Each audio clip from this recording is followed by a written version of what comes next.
Hi friends. दोस्तों, आज मैं बात करूंगा ईजमेंट के बारे में। ईजमेंट क्या होता है, कैसे होता है, आज हम इस वीडियो में समझेंगे। सबसे पहले बात करते हैं ईजमेंट होता क्या है। तो मैं आपको सिंपल लैंग्वेज में बता दूं। अभी समझो, ये एक एग्जांपल लिया है मैंने यहाँ पे। अब ये मिस्टर ए है और ये मिस्टर बी का हाउस है, ठीक है। और यहाँ पे सिर्फ एक ही रास्ता जाता है मार्केट तक जाने के लिए। घर के पीछे की तरफ पहाड़ है और यहाँ पे नदी है। तो मिस्टर ए के पास मार्केट जाने के लिए सिर्फ ये एक ही रास्ता बचता है, जिसके बीच पे मिस्टर बी का घर आता है और ये इसका रास्ता भी आता है बीच में। तो मिस्टर ए यहाँ से होकर गुजर सकता है। मिस्टर बी के प्रॉपर्टी का जो लैंड है वहाँ से होकर मार्केट तक जा सकता है। और यहाँ पे मिस्टर बी मिस्टर ए को मना नहीं कर सकता। इसको बोलते हैं ईजमेंट, ठीक है।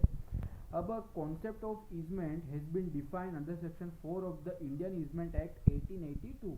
According to the provision of the section 4, an easementary right possessed by the owner or occupier of the land on the some other land not his own, the purpose of which it is to provide the benefit and enjoyment of the land। अभी यहाँ पे क्या होता है, mister A का property सिर्फ यही है। ये प्रॉपर्टी तो मिस्टर बी का है, फिर भी मिस्टर ए जो है वो चलते चलते चलते चलते मिस्टर बी की प्रॉपर्टी से होकर मार्केट तक जा सकता है, ठीक है। इसको बोलते हैं ईजमेंट राइट। अब मिस्टर बी मिस्टर ए को ना नहीं बोल सकते आप मेरी प्रॉपर्टी यूज़ मत करो, तो ये मिस्टर बी का राइट जो है यहाँ पे वायलेट हो जाएगा। यही राइट को बोलते हैं ईजमेंट। आपके पास आपकी प्रॉपर्टी है मगर आप दूसरे की प्रॉपर्टी को यूज़ करके आप अपना काम कर रहे हैं। अब यहाँ पे मिस्टर ए यही रास्ता यूज़ करके मार्केट जाता है, तो यहाँ पे मिस्टर बी का प्रॉपर्टी आ गया, ठीक है। तो इसलिए इसको बोलते हैं easement right. It includes the right to do or continue to do something, or to prevent or continue to prevent to do something, in connection with or in respect of some। अभी यहाँ पे क्या होता है ना, mister B ने सोचा कि मैं यहाँ पे एक लंबी दीवार बना दूँ। तो मिस्टर ए जो है वो मिस्टर बी को रोक सकता है कि आप यहाँ पे लंबी दीवार मत बनाए, क्योंकि मेरा यहाँ से एक ही रास्ता है, वरना मैं मार्केट तक नहीं जा पाऊंगा। अभी ईजमेंट राइट बहुत तरह के होते हैं। एक तो राइट टू वे, मतलब मिस्टर ए जो है वो यहाँ से चल के जा सकता है। एक हो गया राइट टू एयर, मतलब हवा आने का भी एक राइट है। राइट टू हैव सनलाइट, मतलब यहाँ पे लंबी दीवार बना दिया मिस्टर बी ने, तो यहाँ पे सनलाइट जो है वो मिस्टर ए को नहीं आएगा, तो मिस्टर ए जो है वो इसको ना बोल सकता है, ठीक है। अब बात करते हैं in respect of some other land which is not his own for the enjoyment of his own land. मतलब यहाँ पे जो मिस्टर ए है वो दूसरे की प्रॉपर्टी पे भी अपना हक रख सकता है ईजमेंट राइट का, ठीक है। मिस्टर बी कुछ भी ऐसा नहीं कर सकता जिसकी वजह से मिस्टर ए का राइट जो है वो वायलेट हो, ठीक है। Land refers to everything permanently attached to the earth and the words beneficial enjoyment denotes the convenience advantage और एनी एमिनिटी और एनी नेसेसिटी। अब जो ये लैंड है मिस्टर बी का, जो इतना छोटा सा एरिया है, वहाँ पे कुछ भी हो सकता है। वहाँ पे उसकी कार भी खड़ी हो सकती है, वहाँ पे पेड़ पौधे भी उग सकते हैं, वहाँ पे कुछ फर्नीचर भी रख सकता है मिस्टर बी। मगर मिस्टर ए जो है उन चीज़ों को बिना कुछ डैमेज पहुँचाए वहाँ से जा भी सकता है और आ भी सकता है। मिस्टर बी जो है वो उसको ना नहीं बोल सकता, ठीक है। द ओनर और occupier referred to in the provision is known as the dominant owner. अब भाई डोमिनेंट यहाँ पे कौन हुआ, मिस्टर ए डोमिनेंट हो गया मिस्टर बी के ऊपर, क्योंकि मिस्टर ए जो है वो यहाँ पे प्रॉपर्टी यूज कर रहा है मिस्टर बी का, ठीक है। And the land for the benefit of which the easementary right exist is called dominant heritage. और ये जो काम कर रहा है मिस्टर ए मिस्टर बी की प्रॉपर्टी से होकर मार्केट जा रहा है, तो इसको बोलते हैं डोमिनेंट हेरिटेज। मिस्टर ए का ये प्रॉपर्टी नहीं है मगर फिर भी वो चल के जाता है, यूज करता है और मार्केट तक जा रहा है, इसको बोलते हैं डोमिनेंट हेरिटेज, ठीक है। Where as the owner upon whose land the liabilities impose is known as servant owner. B mister B जो है वो मिस्टर ए का सर्वेंट हो गया, सर्वेंट ओनर। मतलब मिस्टर बी अपनी प्रॉपर्टी को वहीं पर रखेगा और मिस्टर ए को अलाउ भी करेगा कि भाई तू मेरे रास्ते से होकर मार्केट तक जा सकता है, ठीक है। And the land on which the such liabilities impose is known as something is known as servant heritage. मतलब मिस्टर बी का जो प्रॉपर्टी हो गया वो सर्वेंट हेरिटेज हो गया। अब बात करते हैं कैरेक्टर क्या होते हैं ईजमेंट के। देखिए काफ़ी सिंपल है, मैंने यहाँ पे नोट्स बनाई है। अगर आप एलएलबी या तो बीएलएस एलएलबी कर रहे हैं 3 साल या तो 5 साल का कोर्स, तो यहाँ पे क्या होता है ना, नोट्स जो है वो प्रॉपर है नहीं कहीं पे भी। चाहे आप जाप वाला ले लो, चाहे आप रतनलाल धीरजलाल ले लो, इतनी महंगी महंगी किताबें हैं कि आप पैसा डाल दोगे मगर उसमें काम का कुछ होता नहीं है।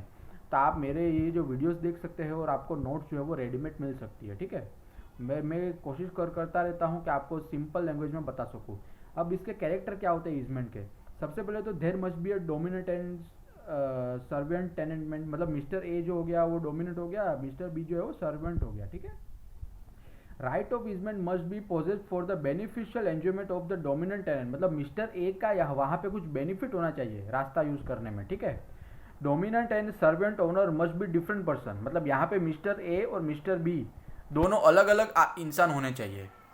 easement right should be entitled the dominant owner to do and continue to do something or prevent and continue to prevent something being done in or upon or in respect of servant and tenantment। अब यहाँ पे क्या होता है, mister ए, जैसे मैंने आपको पहले ही बताया, अगर यहाँ पे मिस्टर बी दीवार खड़ी कर रहा है तो मिस्टर ए का रास्ता ब्लॉक हो जाएगा, फिर उसको हवा नहीं आएगी, फिर उसको सनलाइट भी नहीं मिलेगी, तो मिस्टर ए जो है वो उसको मना कर सकते हैं कि आप मेरे रास्ते पे कुछ भी ऐसा मत करो जो जिससे मेरा रास्ता जो है वो ब्लॉक हो जाए। That something must be of certain और well defined character and capable of forming the subject matter of the grant. अभी यहाँ पे क्या होता है ना, अभी मिस्टर ए जो है वो एक परफेक्ट काम कर रहा है, ठीक है। उसको मार्केट जाना होता है, या तो फिर घर से निकलते ही एक ही रास्ता बचता है क्योंकि पीछे पहाड़ है और यहाँ पे नदी है, तो पानी में कूद के तो जाएगा नहीं, उसके पास एक ही रास्ता बचता है मार्केट जाने के लिए, या तो फिर स्कूल जाने के लिए, या तो फिर ऑफिस जाने के लिए। जो भी काम है वो एक डिफाइनेड काम होता है, तो इसकी वजह से मिस्टर ए जो है वो प्रॉपर्टी यूज़ करके मार्केट तक या तो फिर अपने काम पे जा सकता है, ठीक है।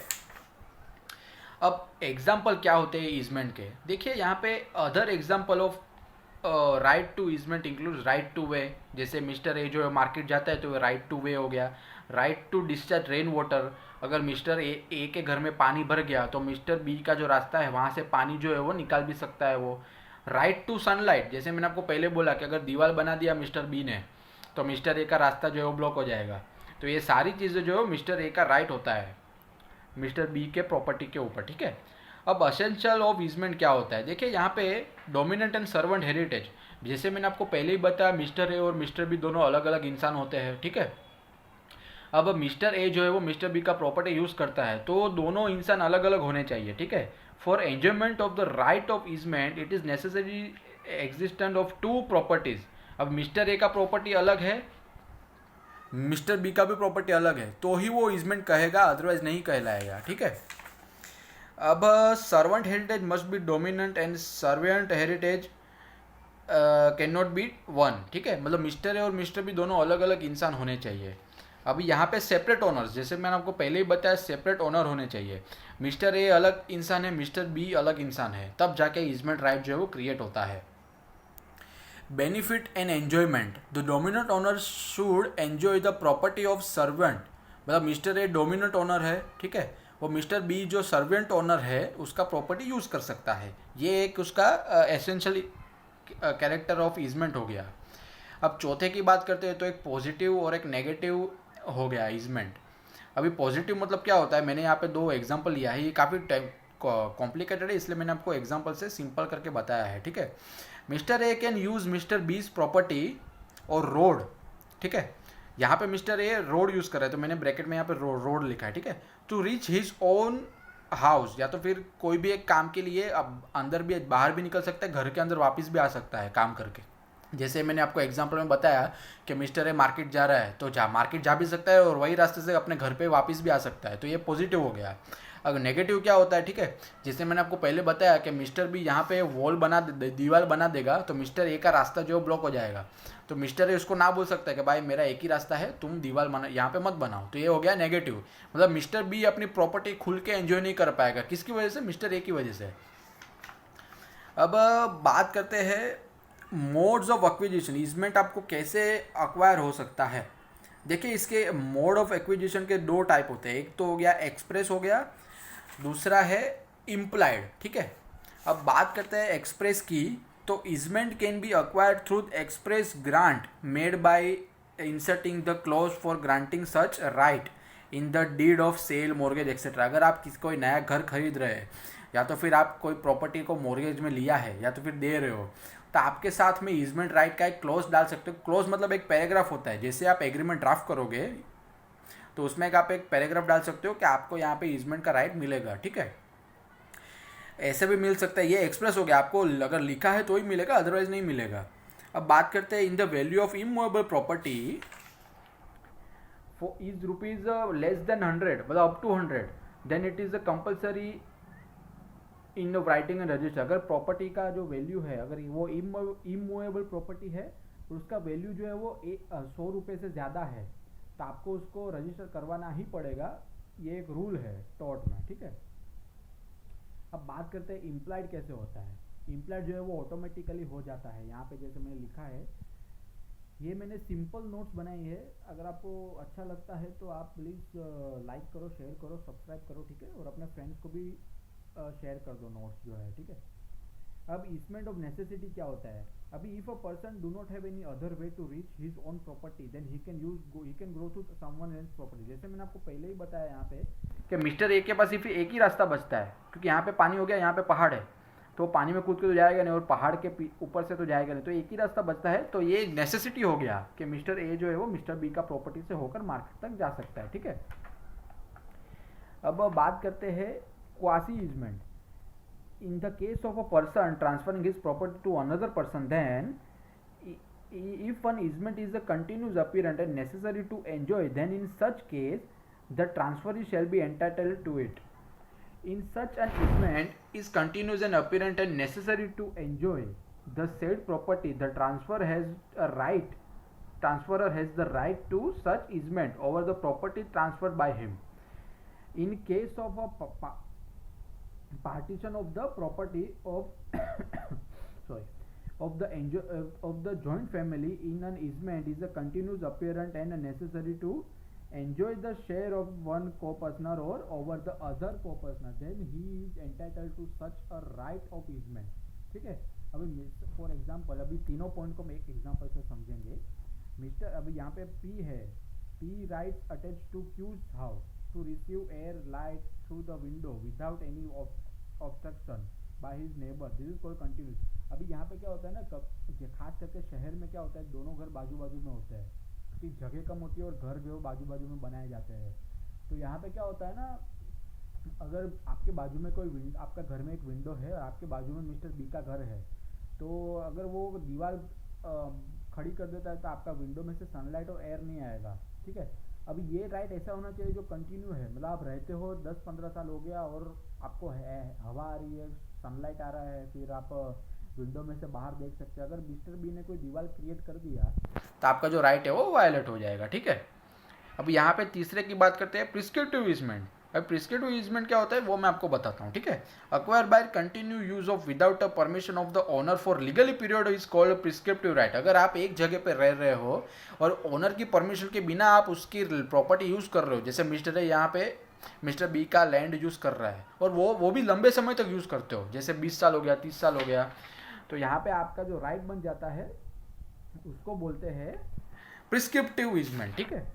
अब यहाँ पे right must be of definite and certain, मतलब राइट जो है वो आपका डिफाइनेट होना चाहिए। मतलब जैसे यहाँ पे आप देख सकते हैं, जैसे मैं बात करता हूँ, जैसे मिस्टर ए जो है वो मार्केट जाने के लिए रास्ता यूज करता है, तो एक डिफाइनेट और सर्टेन हो गया कि भाई मार्केट जा रहा है या तो फिर ऑफिस जाना है या तो फिर काम से जैसे आना जाना हो गया, तो वो एक सर्टेन पीरियड हो गया, वहाँ पे आप जो है यूज कर सकते हैं। Right must be independently enjoy without any agreement with the servient owner.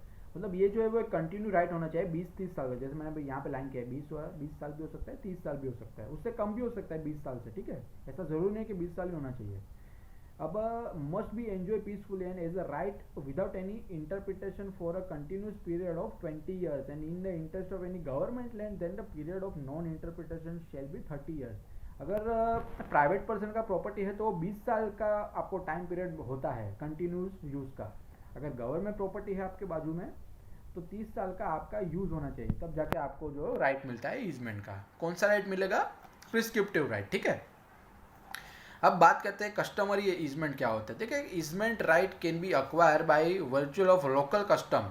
For example, if a group of people living in a particular area and having a right to bury the dead in a particular area, then this is a customary easement। अब एक area जो होता है उसमें एक particular community के लोग रहते हैं, जैसे मुस्लिम हो गया, हिंदू हो गया, पारसी हो गए, तो वहाँ पे क्या होता है ना, वो एरिया फिर बहुत लंबे समय से अगर वो लोग यूज़ कर रहे हैं तो वो जो एरिया है वो लोग का हो गया।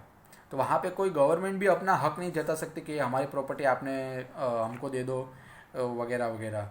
तो वहाँ पे वही लोग जो अगर मर गए तो वहाँ पे वो लोग डांट देते हैं ज़मीन के अंदर, गाड़ देते हैं ज़मीन के अंदर। तो ये हो गया ईजमेंट राइट, जो ये कस्टमरी होता है, जो लंबे समय से अगर आप कोई प्रॉपर्टी को यूज़ करते हैं, आपकी जो कम्युनिटी है, अगर आप मुस्लिम है तो अगर आपकी मुस्लिम कम्युनिटी जो है वो एक लंबे समय से आपके जो एरिया को यूज़ कर रहे हैं तो वो ईजमेंट राइट उनको मिल जाता है, ठीक है। अब बात करते हैं एक्सटिंक्शन ऑफ ईजमेंट। एक्सटिंक्शन क्या होता है, अभी देखिए क्या होता है ना, एक्सटेंशन का मतलब क्या होता है वो मैं समझा देता हूँ। एक्सटेंशन मतलब ईजमेंट राइट ख़त्म हो जाना। मतलब कभी कभी ऐसा भी होता है कि ईजमेंट राइट आपके पास था मगर वो धीरे धीरे ख़त्म हो गया, ऐसा हो सकता है, यस हो सकता है। देखिए क्या होता है ना, ईजमेंट जो है section 37 to 47 of the easement act 1882 provides for the mode of extension of easement. अभी पहला हो गया dissolution of servant owners right, ठीक है, एक्सपायरी ऑफ टाइम ऑफ और happening of an event, extension by release, termination of necessity, useless easement, permanent change in dominant or heritage, extinction by destruction of either of the heritage, unity by ownership। अब इसको मैं explain करता हूँ एक एक point को, ठीक है। Dissolution of servant owners right, अभी ये क्या होता है वो मैं आपको बता देता हूँ, ठीक है। For example X gives his property to Y for the period of 20 years and y gives his easement to z, so the over here y right come to end। मतलब x ने अपना प्रॉपर्टी दिया y को और y अपना easement right जो है वो z को दे देता है, तो यहाँ पे y का जो राइट है वो खत्म हो जाता है। इसको बोलते हैं dissolution of servant owners right, ठीक है।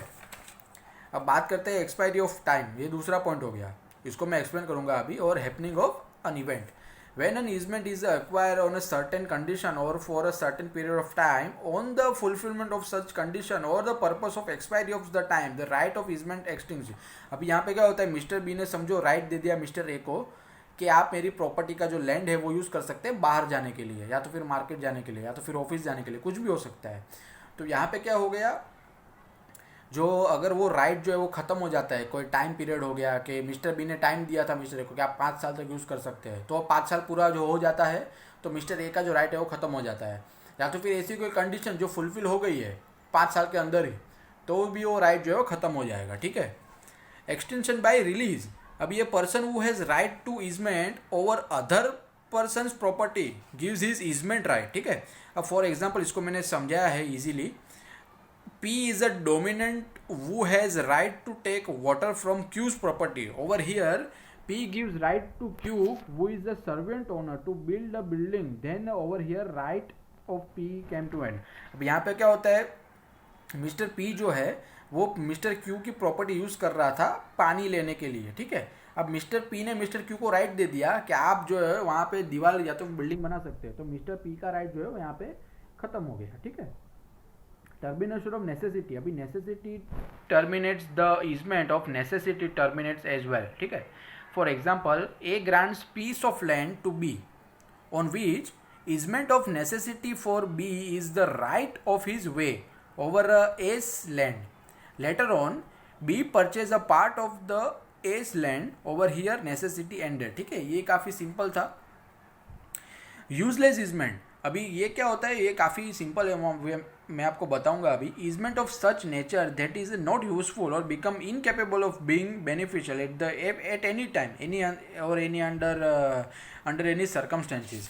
अभी ये काफ़ी इजी था।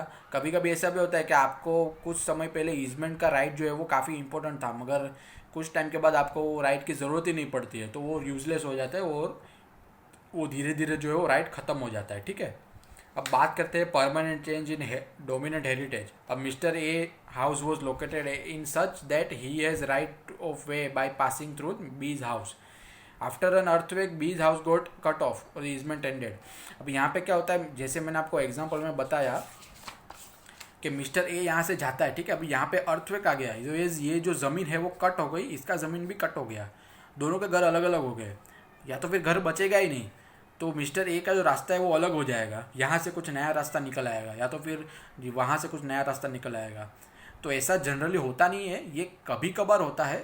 अगर अर्थक्वेक आ गया, सुनामी आ गया, भूकंप आ गया, तब जाके ऐसा होता है, ठीक है। अब जाहिर सी बात है, भूकंप आया तो घर बचेगा ही नहीं, और अगर बच भी जाता है तो ये रास्ता जो अलग हो जाएगा, तो मिस्टर ए का जो राइट है वो मिस्टर बी से अलग हो जाएगा। मिस्टर बी अपना प्रॉपर्टी संभालेगा, मिस्टर ए जो है वो अपना राइट संभालेगा। अब बात करते हैं extension by destruction of either of heritage. अभी जैसे अर्थक्वेक आ गया, मैंने पहले ही बताया, सुनामी आ गया, तूफान आ गया, तो कभी कभी क्या होता है घर जो है वो ऐसे ही गिर जाते हैं। तो क्या होता है ना, राइट बचता ही नहीं है, घर ही नहीं बचेगा तो राइट कहाँ से बचेगा। ठीक है, तो ये काफ़ी सिंपल था। Unity by ownership. अभी यहाँ पे क्या होता है ना, अभी ये पहले जो मैंने एग्जांपल बताया उसमें दोनों का घर अलग अलग था। ये घर जो है खाली मिस्टर ए का है और ये मिस्टर बी का है, दोनों अलग अलग ओनर है, दो अलग अलग इंसान है यहाँ पे। ठीक है, अभी मिस्टर ए ने ये घर खरीद लिया मिस्टर बी को पैसा देके। ठीक है, तो अभी यहाँ पे इजमेंट राइट बचेगा ही नहीं, क्योंकि दोनों ओनर अलग अलग नहीं है, दोनों का ओनर मिस्टर ए हो गया। ठीक है, अब बात करते हैं, ठीक है ये खत्म हो गया। अब बात करते हैं रिवाइवल ऑफ इजमेंट। अब it is a possible to get easement right back. Yes possible है, एक बार इजमेंट राइट आपका चला गया, देखिए इजमेंट राइट जो है वो इतने पॉइंट से जा सकता है, आपके हाथ से इजमेंट राइट चला जाएगा। और मैंने आपको एक्सप्लेनेशन भी दे दिया। अब क्या इजमेंट राइट एक बार चला गया तो वापस आ सकता है? जी हाँ, आ सकता है। कैसे? अभी देखिए, if the heritage is restored in 20 years, अगर हेरिटेज आपका टूट गया था तो 20 साल के अंदर रिस्टोर हो गया तो फिर से आपको इजमेंट राइट मिल सकता है। If the heritage is rebuilt in 20 years, वही हो गया दूसरा point. In the case of a unity of ownership, if the unity breaks due to some reason, then easementary right can be revived and also through the order of the competent court। अभी कभी कभी ऐसा भी होता है कि court का order भी लेना पड़ता है। तो ये 3 पॉइंट हो गया, काफ़ी इंपॉर्टेंट मैंने बात यहाँ पे बताई आपको। अब बात करते हैं license under section 52 of easement act क्या होता है। ठीक है, अब लाइसेंस और ईजमेंट दोनों सुनने में सेम लगते हैं मगर वो है अलग अलग। A person gives another person right to do or continue to do something in or upon the immovable property of the grantor, something which if he does will be unlawful without the prior permission or the availability of the grant. Such amount will not amount to easement but it will be a license। अब licence क्या होता है वो मैं आपको बताता हूँ। देखिए, लाइसेंस के 3 एसेंशियल होते हैं। Legalize an act, immovable property होना चाहिए, राइट इन पर्सनम होना चाहिए। तो ये हो गया लाइसेंस। ठीक है, अब रिवोकेशन ऑफ लाइसेंस क्या होता है? अगर आपको एक बार अगर मैं प्रॉपर्टी का मालिक हूँ, मैंने आपको लाइसेंस दे दिया, तो लाइसेंस देने के बाद क्या वो मैं फिर से ले सकता हूँ? हाँ, ले सकता हूँ। रिवोकेशन हो गया, मतलब आप वो लाइसेंस है फिर भी यूज़ नहीं कर सकते, आपका लाइसेंस कैंसिल हो जाएगा। Grantor himself cease to have any interest in a property by an express or implied release of the license by the licensee। Property gets destroyed due to some reason, property कोई reason की वजह से टूट गया तो फिर कोई नुकसान हो गया। Licensee becomes the owner of that property for which license granted.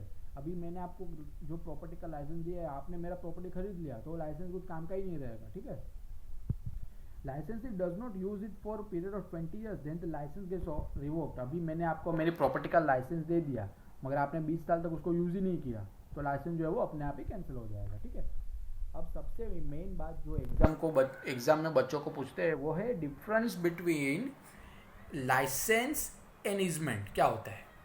ये लाइसेंस है और ये ईजमेंट है। ठीक है, license is a form of a personal right attached to an immovable property, whereas right of easement is a right connection to the immovable property। ठीक है, licence जो होता है वो राइट इन पर्सोनम होता है, ईजमेंट जो है वो राइट इन रेम होता है। पर्सोनम क्या होता है? अब दो ओनर के बीच में एक एग्रीमेंट होता है। अभी ओनर तो नहीं बोल सकते मगर अभी समझो मैं प्रॉपर्टी का ओनर हूँ, मैंने आपको लाइसेंस दे दिया अपनी प्रॉपर्टी का, तो ये हम दोनों के बीच में एक राइट है अगेंस्ट द होल वर्ल्ड। ठीक है, अब राइट इन रेम क्या होता है? उसका ऑपोजिट हो जाएगा।